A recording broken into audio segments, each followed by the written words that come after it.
laddie.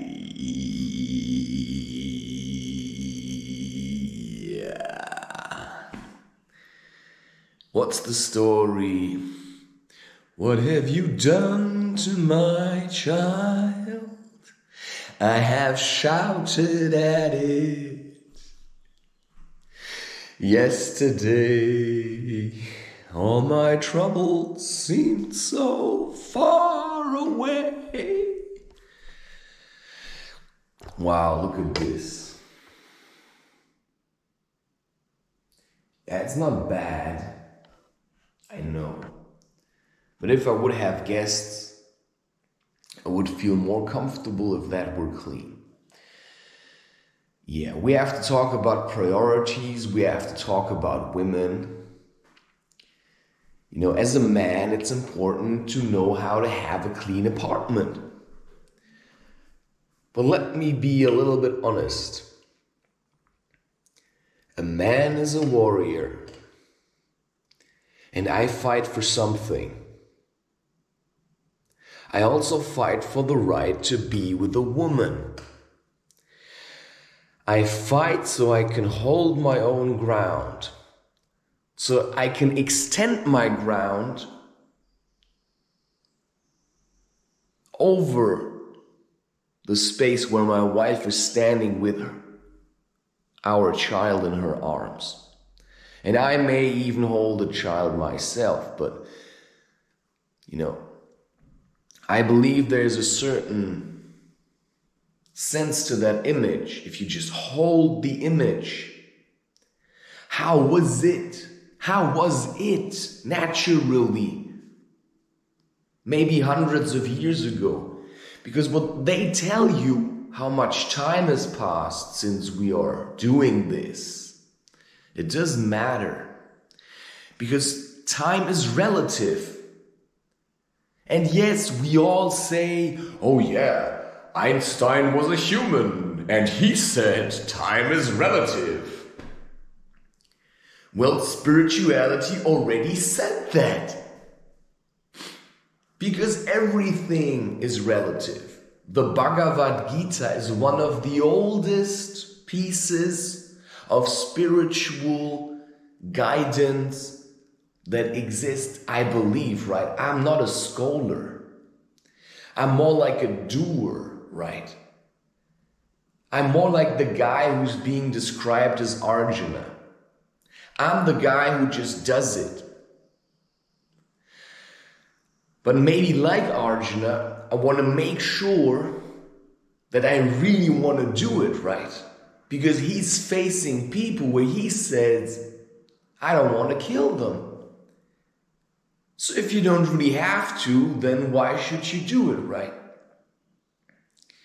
You know, I've listened to hours explaining by Ram Dass the Bhagavad Gita. There are points where I clearly say, I disagree. Because the way I see it, Arjuna is on the battlefield and he's being told, you just have to do this. You know, you've stood here millions of times before, you just have to do this. And now the question arises, why?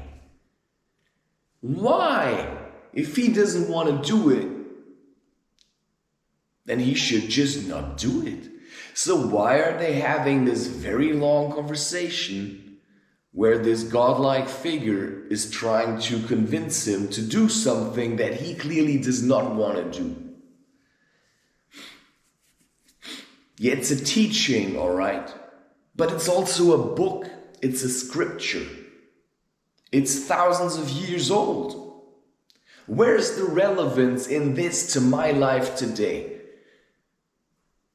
Because maybe on a smaller scale, maybe on an even smaller scale, because you could say, yeah, I mean, you're not raging war like Arjuna. You don't have to. Yeah, I do. I rage a war against lies. Because I look at the world and I see something else. I see forest spirits that are suffering because human ignorance is making the air and the earth and the ocean's toxic. So I'm raging a war against ignorance. And yes, with that, my fist of truth maybe brings the sword that I'm using into shape on the anvil of I don't know what. Right? I don't have good metaphors for this. Or I learned a new word, a simile.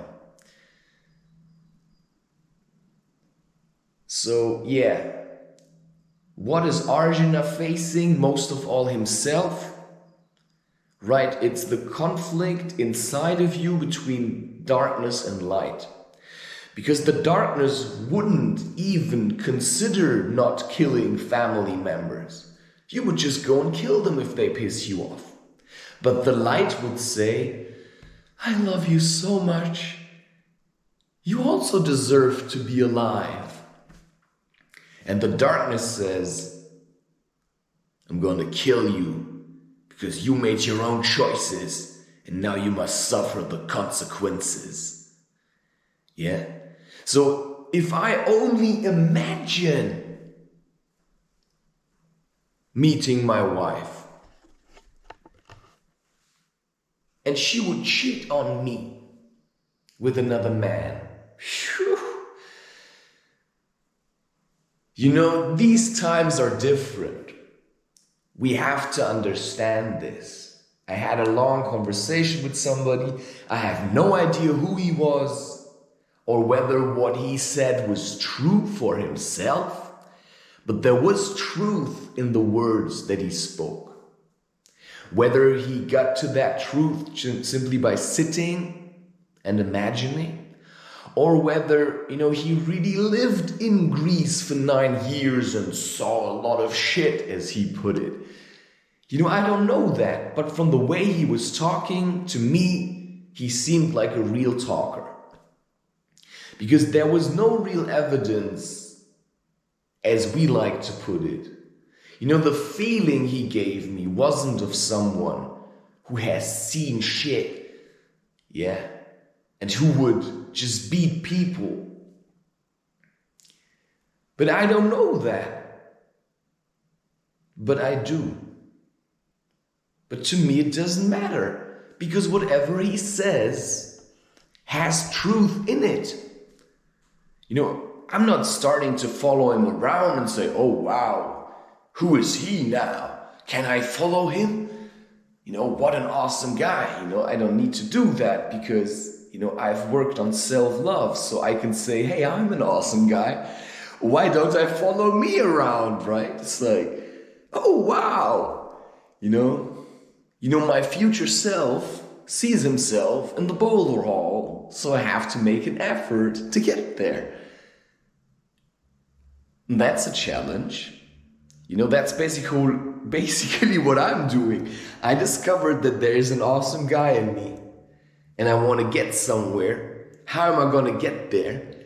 Well, I'm looking for visions of what my next move is. And that's effort at times. It's sometimes tedious, but it's also true.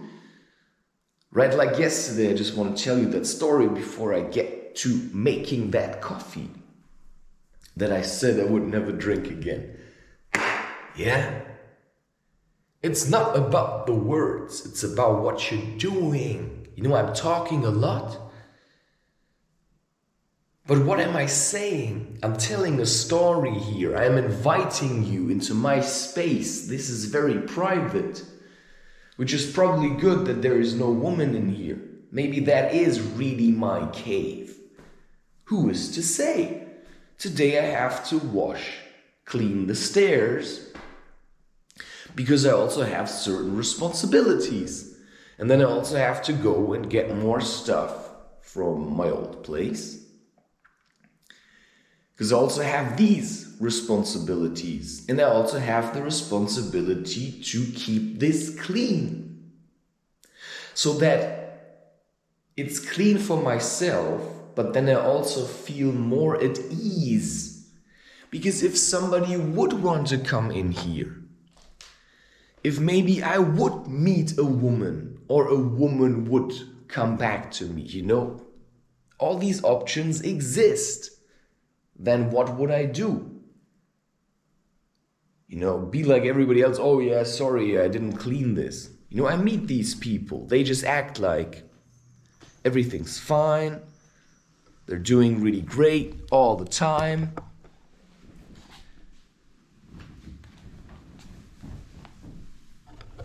And then all I have to do is sit down with you and watch a movie and hear what you have to say, right? How you judge the characters in the movie, who you cheer on. It's like you're watching a movie sometimes with people and they start picking on the characters like, oh wow, this girl looks like she had Down syndrome. I was like, what? She just looks like a normal girl, man. That's how people are. They just pick out others and then they gather together in a group and then they jump on that person's back and they start nagging on it. And that's what you have to be aware of when you want to be. Yeah, people see YouTubers and they say, yeah, you want to be famous? Yeah, you want to be?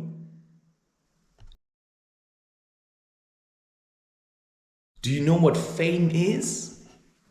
Fame is angry people worshipping someone. So some people will worship you with love and they will say, oh, this person is so awesome.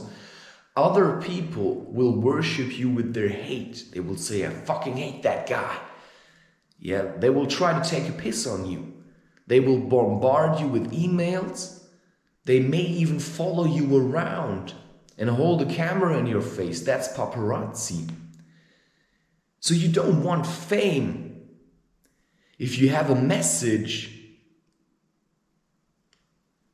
you stay away from fame because fame is for people who have no idea how to love themselves.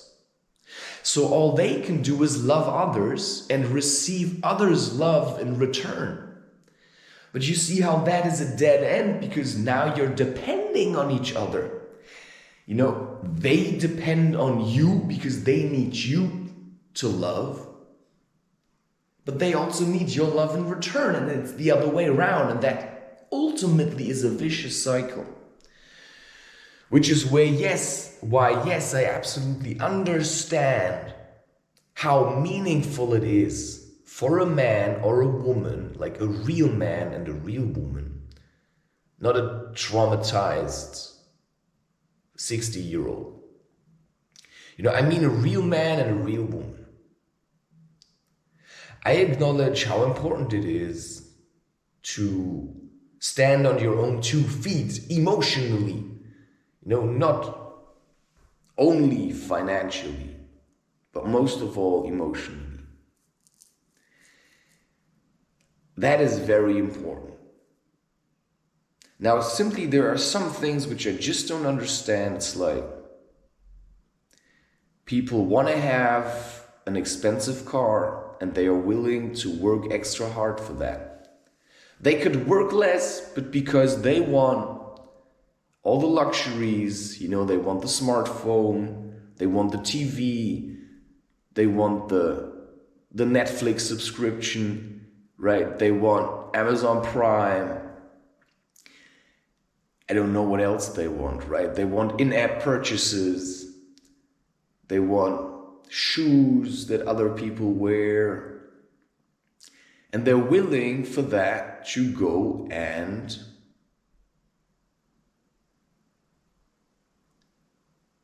work super hard, right? So there's like people that go and work hard just because they wanted an expensive car. I mean, I just don't get that.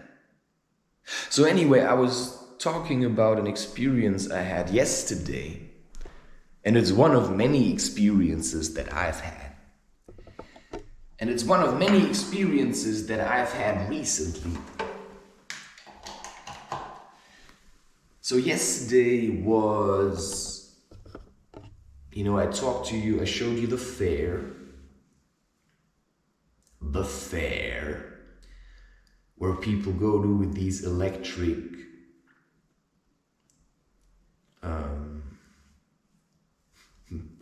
roller coasters and stuff, machines, the break dancer. I don't know if these things exist in other places of the world. But here in Germany, break dancer is something everybody knows. Who's been to a fair, like a modern fair, like a modern means of hypnosis to shake people up a little so that they don't know where left and right is anymore, right? It's like taking someone and swirling them around, and then afterwards you expect them, I don't know, to make a choice. What would I choose? Here, eat some bread. Choose this. Yeah, bread makes you stupid. Alright. You know, I should probably clean this beforehand. But I have no time. I literally run out of time. And that is also something that I find revealing. I literally sometimes feel like I have no time.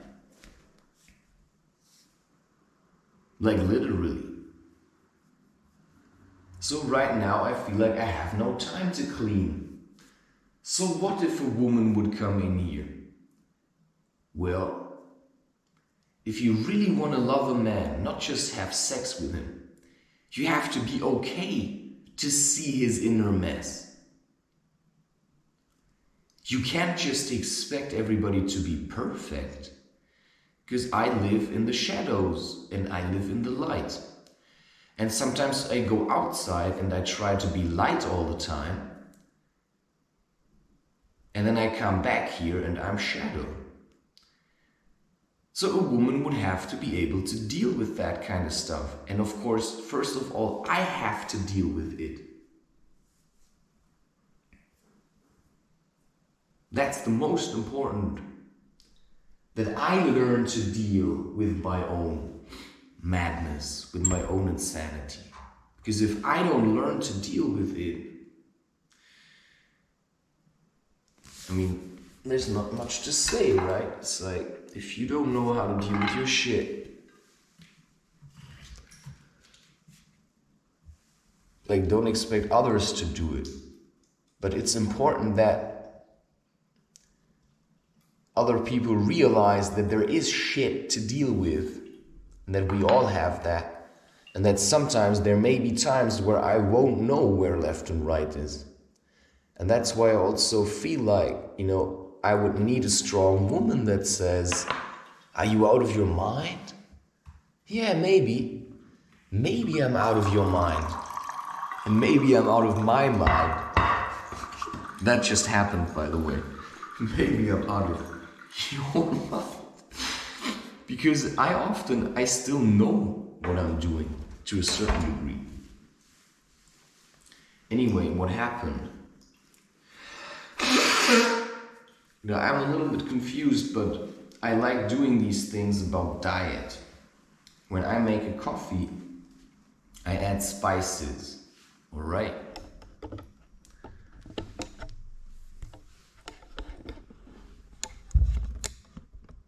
It's crazy because, like, this is maybe 20 centimeters, but it looks like it's much more.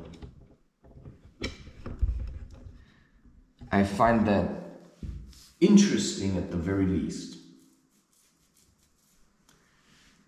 Okay, now this is probably going to be done much quicker than I think, because this stove, you know, it takes a while to heat up, but once it's hot, it's like burning. And maybe that's a good metaphor for myself. Now I want to drink this with sugar and cardamom, because I still have a few pods left. I also had in mind to drink it with cinnamon. Because I don't just drink this for no reason at all. I mean, I have something in mind here, right?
Yeah,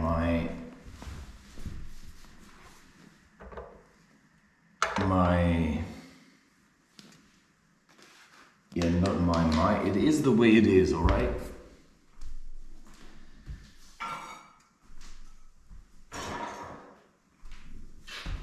Right, there's no point in saying it's good or it's bad, right? Sugar is good, sugar is bad, everything has benefits to a certain degree. So I cannot simply say that sugar is only bad. What I can say is that sugar is what sugar is. Right. I do feel a certain uneasiness when I drink this. I also feel,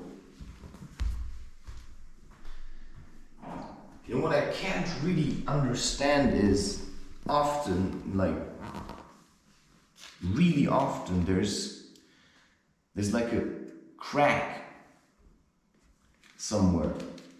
And when the crack comes, I hear a voice in my head that says, have sex.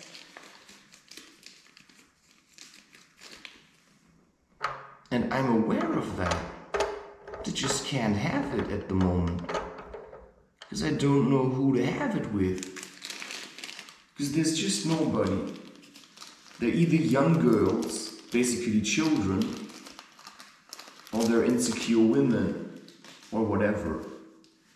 So I also feel like, to me, there actually is only one woman to have sex with. Everybody else is just not interested, not really. You know, I may flatter myself if they like me, but ultimately there's only one woman that I would like to do that with, and she doesn't want anything to do with me anymore. Yeah, that's a very peculiar position that I find myself in.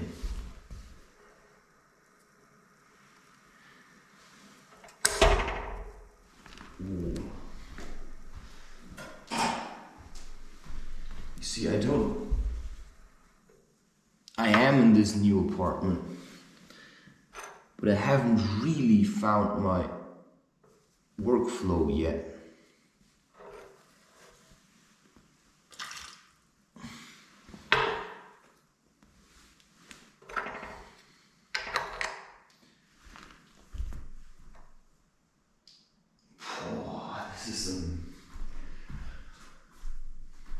Like the mess is on the inside, alright?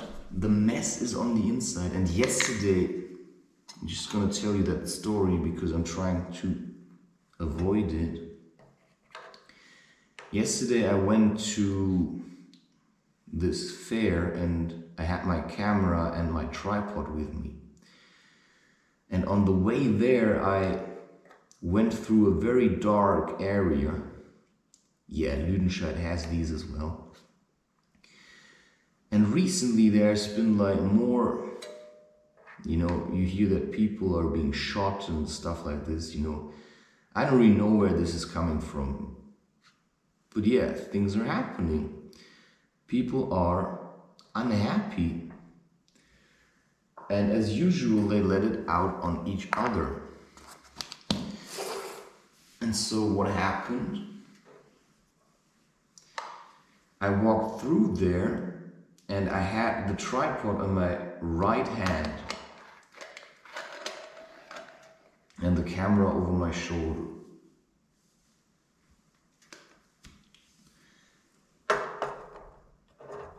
And I walked through this area and then these kids came.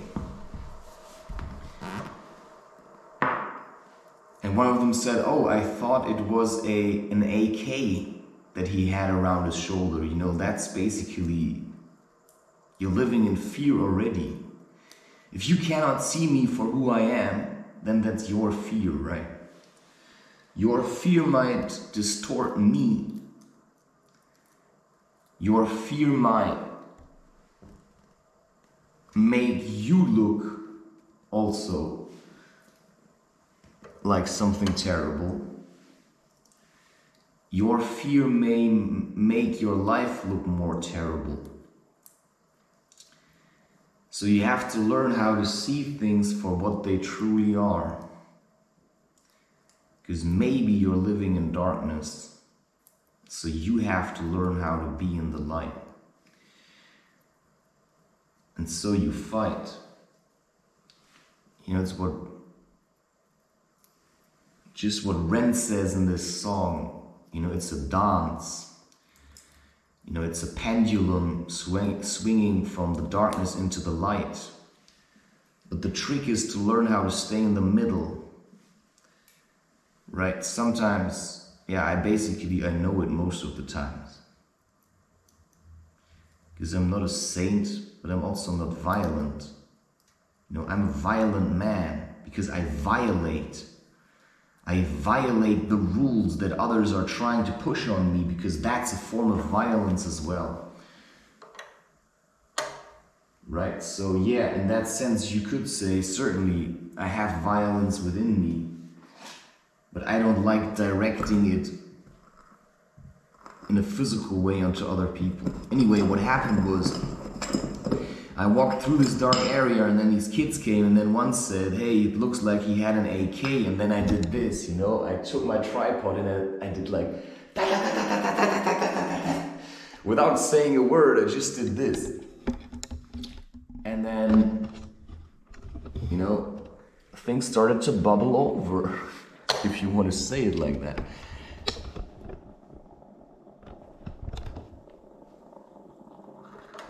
And they did.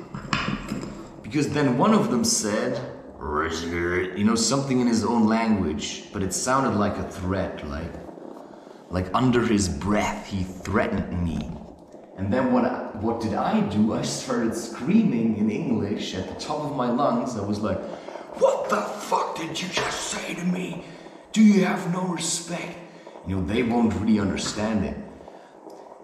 And then what happened was, they started running away from me. They were like, "Holy crap." They ran away through this dark alley. There was nobody else.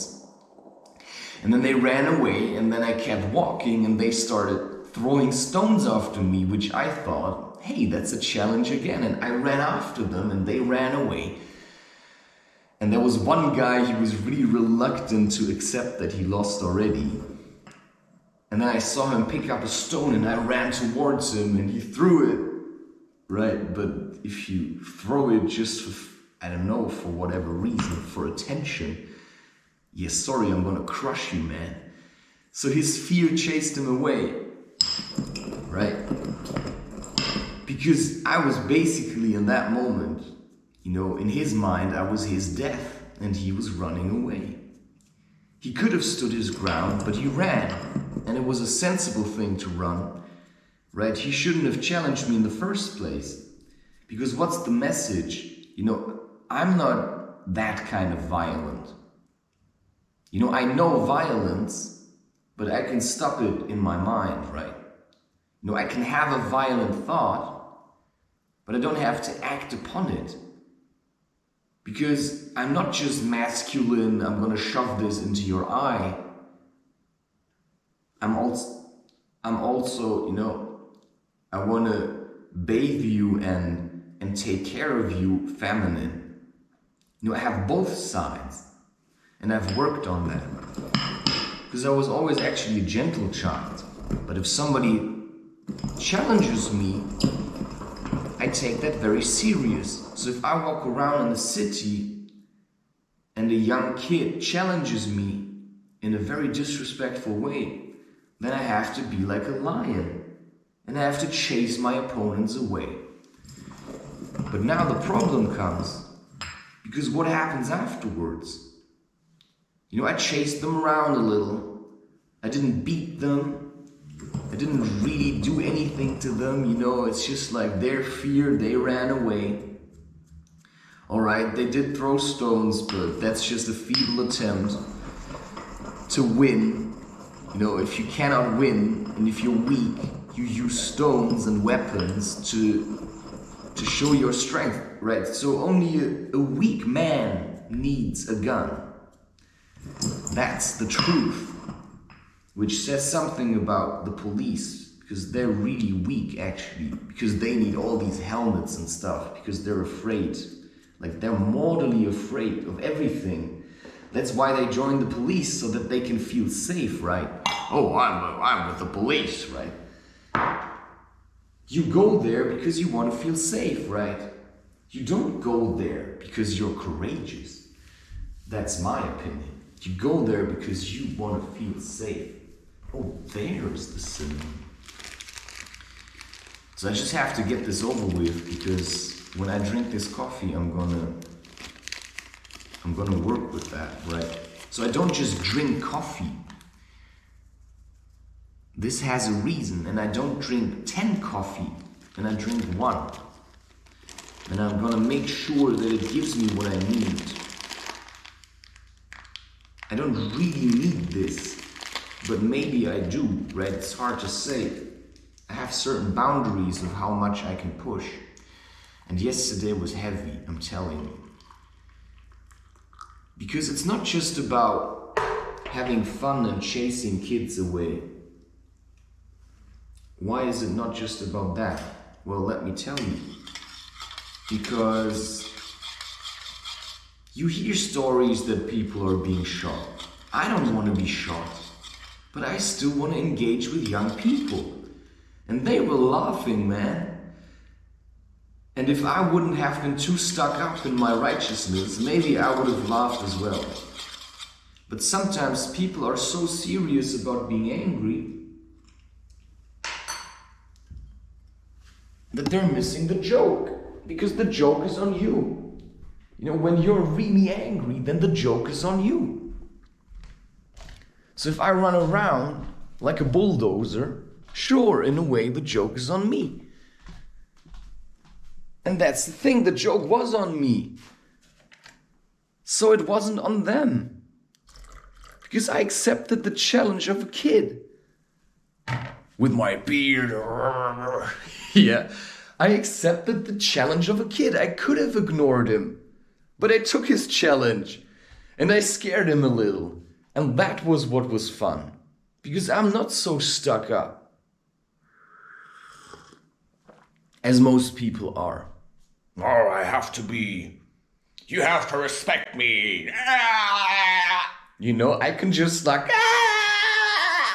start screaming and chase after you, like you would have done as children. And maybe that's why it's actually alright. Because what could have happened was I would have really chased him down, I would have beaten him to a pulp. Now he could escape with the fright and with the lesson. Maybe you don't just threaten people. Who knows, right? And maybe the only reason he threatened me because I engaged with them. You know, I opened it. He said I thought it was an AK and I did that. And then he said, "Rawr," and I said, "Ah!" And they like, "Ah!" ran away. You know, it was like playing catch in a way. I actually enjoyed it. Yeah, but you also have to see that, as funny as it might sound, I don't know if you can picture what I'm saying. Now, I'm not sure if the images that I'm drawing are very vivid or not. Because I'm about to make art. Just about to make art come true. So the point is, what could have happened and what my fear was trying to tell me, and that's the thing.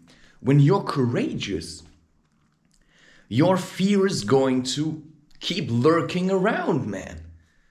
That's normal. When you do something, sometimes something courageous, your fear is going to walk you home. You can say that.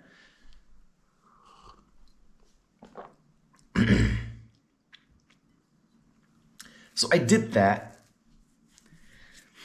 And then I made sure that I brought some distance between us because I didn't have more time for them. They had a blast, certainly. Maybe I had a blast. Who's to say, right? But to me, it was also very serious. Because it was a challenge. And these kids were out of place. And if they would have been in Johannesburg, they would have been shot. And if they would have been in the African savannah, they would have been killed by a lion. So you have to take these kids serious in a way. Because nobody does, and